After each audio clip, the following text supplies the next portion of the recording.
আসসালামু আলাইকুম ওয়া রাহমাতুল্লাহি ওয়া বারাকাতুহু। ওয়া আলাইকুম আসসালাম ওয়া রাহমাতুল্লাহি ওয়া বারাকাতুহু। সবাই ভালো? আল্লাহর মেহরবানি আমি খুব ভালো আছি। আজকে ইবনে মাজাহ শরীফের 25তম ক্লাস ইনশাআল্লাহ। আজকের পর্বের মধ্যে রয়েছে যে মান হালাফা আলা ইয়ামিনিন ফাজরা লিয়াক্তা বিহা মালা, শপথ করে কারো অন্যায়ভাবে অবৈধ ধন সম্পদ অর্জন করা সম্পর্কে। তো এই প্রসঙ্গে পবিত্র কোরআন মজিদে এসেছেন ওয়ালা তাকুলু আমওয়ালাকুম বাইনাকুম বিল বাতিল ওয়া তুদলু বিহা ইলাল হুকামে লিতাকুলু ফরিকাম মিন আমওয়ালিন নাস বিল বাতিল ওয়া আনতুম তা'লামুন।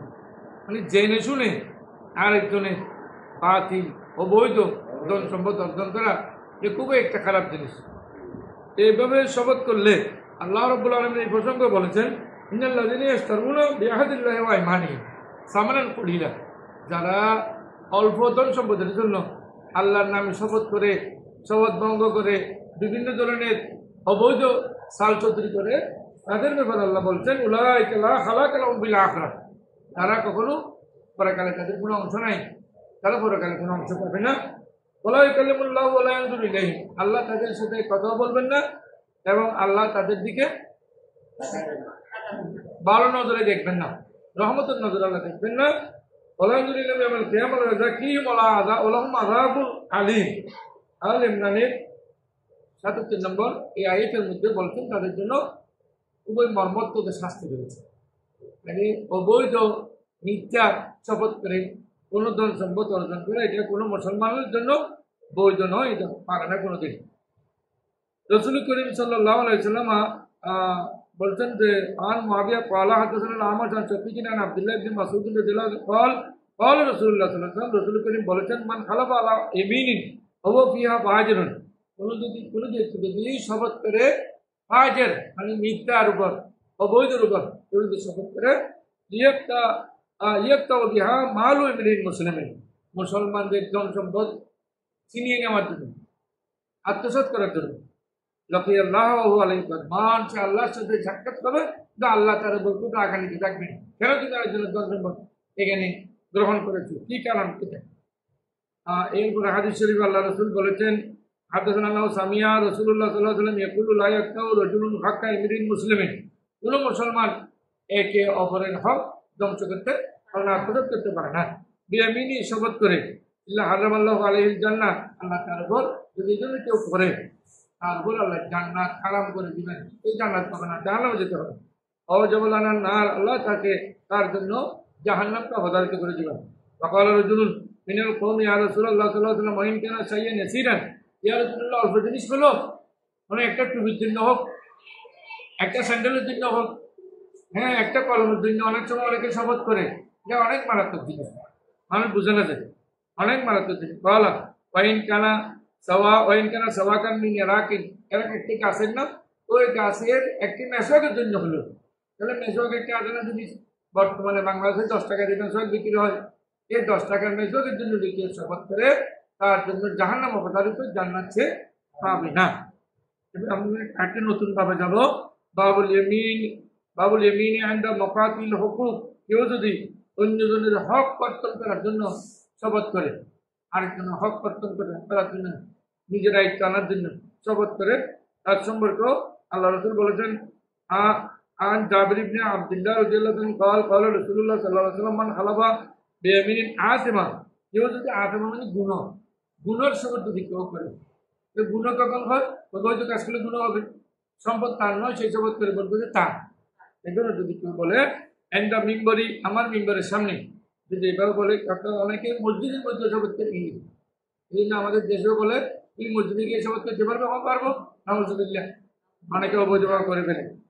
তো এইভাবে যদি কেউ করে ফাজা ফালিতাবাউ মাকাদাউ মিনান নারে, তার জন্য জাহান্নাম অবধারিত, সেই জাহান্নামের মধ্যে সিট অবধারিত করে রাখা, রিজার্ভেশন করে রাখা জরুরি।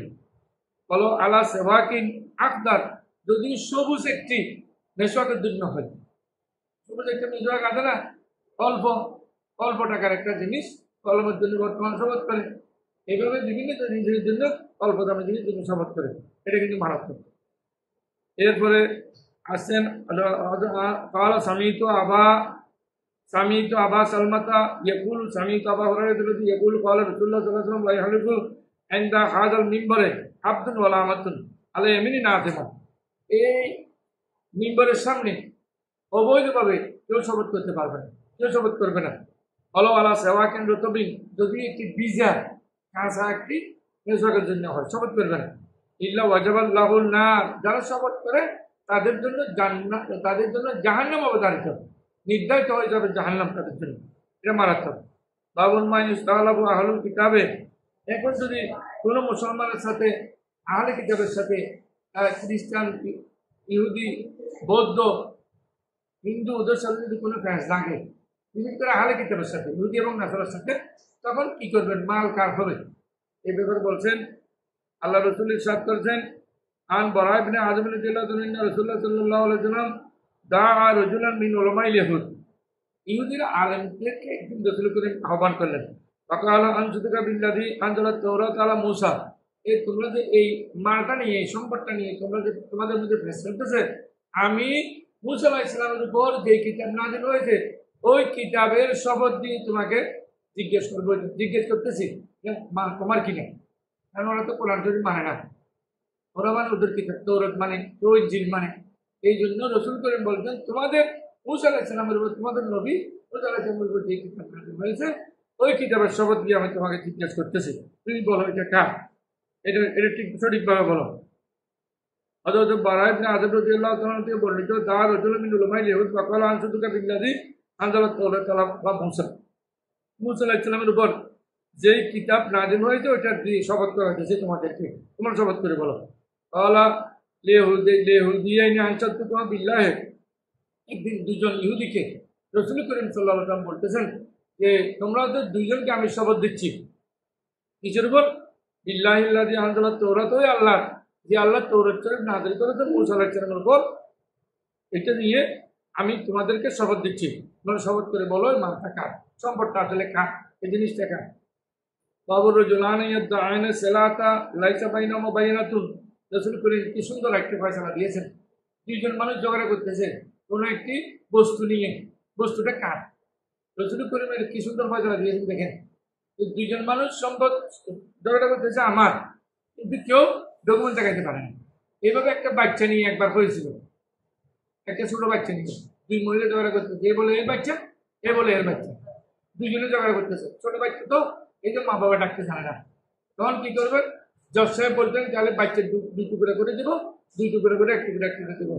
তাহলে যিনি মা নয় তিনি বলতেন ঠিক আছে টুকরা করে এক টুকরা দেন, আর যিনি মা তিনি বলতেন না না না না না, কখনো হতে পারে না, আমাকে বাচ্চা দিয়েন না, আমার বাচ্চা ঠিক আছে আমি নিব না, ওনাকে দিয়ে দেন। উনি মনে করছে আমার বাচ্চারা বেঁচে থাক। তাহলে দুইজনের কারো কাছে ডকুমেন্ট নাই, এমন যদি ঝগড়া করলে কি সুন্দর ফয়সালা দিয়েছেন রাসূল করিম দেখেন। লাইসা বাইনাহুমা বাইনাতুন عن ابي رافع عن ابي هريره رضي الله عنه ذكر ان رجلين ادعيا دابة, একটি পশু জন্তুকে দুজন মানুষ দাবি করতেছে, এ বলে আর পশু তো কথা বলতে পারছে না যে আমি অমুক মালিকে, পশু তো কথা বলতে পারে না। কলম এখন বাইনাহুমা বাইনাতুন, কিন্তু তাদের কাছে কোনো ডকুমেন্ট নেই, কেউ ডকুমেন্ট দেখে দেখাইতে পারে না। আমার রহমান নবী সাল্লাল্লাহু আলাইহি ওয়াসাল্লাম আইয়াস্তাইমা আলাল ইয়ামিনে, রাসূল করিম সাল্লাল্লাহু আলাইহি ওয়াসাল্লাম বলতেছে তখন এইটা কাকে দিব? আমি এইটা দিব যে শপথ করে লটারি দিয়ে, শপথ দিব লটারি দিয়ে, আর নামাজের লটারি দিয়ে তাকে দিব। দেখেন কিছু তো ফয়সালা দিয়েছেন। এরপরে হাদিস রাসূল করিম সাল্লাল্লাহু আলাইহি ওয়াসাল্লাম ইরশাদ করেছেন না আবি মুসা আল্লাহ রাসূলুল্লাহ সাল্লাল্লাহু আলাইহি ওয়াসাল্লাম একটা সময় রাজুলাইনে, রাসূল করিমের দরবারে মামলা দিলেন দুইজন মানুষ, বাইনাহুমা, আর দুইজনের মধ্যে ঝগড়া হয়েছে দাব্বাতান, একটি পশু নিয়ে, জন্তু নিয়ে। কিন্তু কারো কাছে কোনো ডকুমেন্ট নেই, এই পশুটা কার কোনো দলিল কারো কাছে নেই। রাসূল করিম সাল্লাল্লাহু আলাইহি ওয়াসাল্লাম এটাকে অর্ধেক অর্ধেক করে দিয়েছেন, অর্ধেক করে দিয়েছেন। দেখেন এটা হলো পড়ার হাদিস। তাহলে অর্ধেক করে দেওয়া এটা হলো নিয়ম। তো গরুকে কিভাবে অর্ধেক করবে? এই গরুটার দাম কত নির্ধারণ হবে।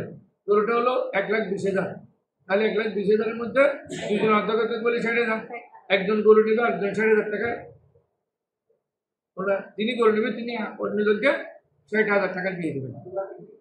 অথবা বিক্রি করে উভয়কে ভাগ করে দিবেন, অথবা এইটা হতে পারে। হ্যাঁ, আবি বুরদাতা রাদিয়াল্লাহু তাআলা যাক এখন حدثنا أبي موسى رضي الله تعالى عنه حدثنا رجلان بينهما دابة وليس بينهما بين فجعل بينهم نصفين রাসূল করিম সাল্লাল্লাহু আলাইহি ওয়াসাল্লাম এটাকে দুই ভাগ করে দিয়েছেন, বিক্রি করে হতে পারে অথবা জবাই করে দুই ভাগ করে দিলে যেহেতু এটা পশু খাবার জন্য ব্যবহার করতে পারে। বাবুল মান সুরিকা লাহু শাইউন ওয়াজাদাহু ফি ইয়াদি রাজুলিন ইস্তারাহ। দেখেন কোন সুরাই মাল কেউ খরিদ করলে তার হুকুম কি? মনে করেন কারো একটা ছাগল চুরি করে নিয়ে গেছে, এখন এটা নেওয়ার পরে চোরে আরেকজনের কাছে বিক্রি করে বলছে, এখন মালিক গিয়ে পাইছে। যেমন কিছুদিন আগে আমি দেখছি ফেসবুকে একজনের গরু চুরি করে নিয়ে কষার কাছে বিক্রি করছে, কষাই এটা জমা করে দিয়ে গরুর মাথার মালিক এটা আমার গরু। এখন কি করবেন?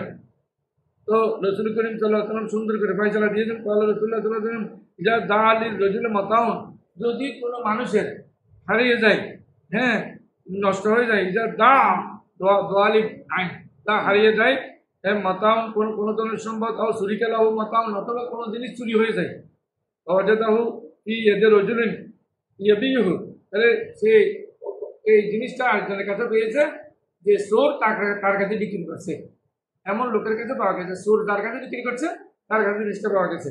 বাবা হাকু বিহি, এটা কে নিবে? রাসূল করিম সাল্লাল্লাহু আলাইহি ওয়াসাল্লাম সুন্দর ভাইজালে দিয়েছেন, এটার হকদার হলো প্রথম মালিক, যিনি পরে ক্রয় করছে সেই নয়, কিন্তু চোরাই মালিক ক্রয় করছে। এই জন্য ছোট বাচ্চারা কিছু বিক্রি করলে ওটা কিন্তু ইসলাম সিদ্ধ নয়, না বালক বাচ্চা এই তো মার্শাল নয় বিক্রি করে করতে পারে 6 টাকা দিয়ে 10 টাকা দিয়ে চকলেট খাওয়ার জন্য, এটা হবে না, ছাগলের বিক্রি হবে না। এখন বলতেছে যে এই চোরাই মাল যদি কারো কাছে বিক্রি করে এই মালটা কে পাবে? রাসূল সুন্দর ভাইজালে দিয়েছেন, এই মালটা পাবে প্রথম মালিক। তো এখন কি করবেন? এই তো ক্রয়, দ্বিতীয় মালিক তো ক্রয় করে নিয়েছে, মুশতারি আলাল বাই বিসমানে, কিন্তু এখন বাই যেটা ক্রয় করতে যে ব্যক্তি সেই টাকাটা নিবে, সে কি নিবে? সেই টাকাটা নিবে। সে তো জানে না যে চোরাই মাল কি মাল, এটা জানে না, তার তো কোনো দোষ নেই, দোষ হলো চোরের। এখন চোরকে ধরে চোরের থেকে টাকা আদায় করতে হবে, চোরের থেকে টাকা আদায় করে প্রথম মালিককে জিনিসটা দিয়ে দিতে হবে, এই হলো নিয়ম। বাবুল হুকমে ইমা আফতাদাতিল মাওয়াশি। হ্যাঁ, এখন হুকুম হলো কোনো ক্ষেত যদি নষ্ট হয়ে যায় বা উফসিদাতিল মাওয়াশি, ক্ষেত যদি কেউ নষ্ট করে, কারো যদি ক্ষেত নষ্ট হয়, মনে করেন রাত্রে গরু তার ক্ষেত নষ্ট করে দিয়েছে, রাত্রে গরু দড়ি ছিঁড়ে তার ক্ষেত নষ্ট করেছে, তাহলে কি করবেন? এই ফয়সালাটা রাসূল করিম কি সুন্দর করে দিয়েছেন দেখেন। আমরা মানে না কাতান লিল বারায় কানাত দারিয়াতান দাখালাত ফি হায়াতি কওমিন, একজনের একটি পশু আরেকজনের বাগানে ঢুকে পড়ছে, ঢুকে তার ভাবসাদা ফিহে, তার সেখানে গিয়ে সে একেবারে তাণ্ডব চালিয়ে তার ক্ষেত বিনষ্ট করে দিয়েছে। এখন কি করবেন? তাকাল্লাম রাসূলুল্লাহ সাল্লাল্লাহু আলাইহি ওয়াসাল্লাম বিহা, রাসূল করিম বলছেন, এই রাসূল করিমের কাছে যখন নালিশটা আসছে, অভিযুক্ত আছে, ইহা ওয়াকাযা ইন্না হাফজাল আমওয়ালি আলা আহলিহা বিন নাহারে, ওই ক্ষেতটাকে দিনের বেলা নষ্ট করছেন না রাতের বেলা? ওই দিনের বেলা যদি করে তাহলে এটা মালিকের দোষ, মালিক এটা দেখলো না কেন দিনের বেলায়? মালিক দিনের বেলায় দেখলো না কেন? এটা ক্ষেতের মালিকের দোষ, ক্ষেতের মালিকের দোষ। ওয়ালা আহলিল মাওয়াশি মা আসাবাত মাওয়াশিন বিল্লাইলে, হ্যাঁ রাত্রে যদি গরুর দড়ি ছিঁড়ে যদি চলে যায়, যদি তার ক্ষেত নষ্ট করে, তাহলে হলো গরুর মালিকের দোষ। বুঝা যাচ্ছে কথাটা? এই রাসূল সুন্দর করে ফয়সালা দিয়েছেন। এরপরে আনিস জুহরি আন হারাম ইবনে মাহিসা আনিল বারা ইবনে আযিব রাদিয়াল্লাহু ইন্না নাকাতান লিআলিল বারায়ে আফতাদা সাইয়া। আলে বারা মানে বারার বংশীয় মানুষের নাকা উটনি আফতাদা সাইয়া নষ্ট করে দিল ক্ষেতকে। ফাকাযা রাসূলুল্লাহ সাল্লাল্লাহু আলাইহি ওয়াসাল্লাম বিমিসলি, রাসূল করিম সাল্লাল্লাহু আলাইহি ওয়াসাল্লাম এইভাবে বলে দিনের বেলা এলো ক্ষেতের মালিক এটা দেখতে হবে, ক্ষেতের মালিকের দোষ, আর রাতের বেলায় হলে জন্তুর মালিকের দোষ, তাহলে এইভাবে হবে। সুতরাং আল্লাহ রাব্বুল আলামিন আমাদেরকে রাসূল করিমের এই সুন্দর ফয়সালাগুলো মেনে আমাদের জীবন অতিবাহিত করার জন্য, আমাদের সমাজে এগুলো বাস্তবায়ন করার জন্য আল্লাহ আমাদেরকে তৌফিক দান করুন। আমিন। আলহামদুলিল্লাহ। আসসালামু আলাইকুম ওয়া রাহমাতুল্লাহ। ওয়ালাইকুম আসসালাম ওয়া রাহমাতুল্লাহ।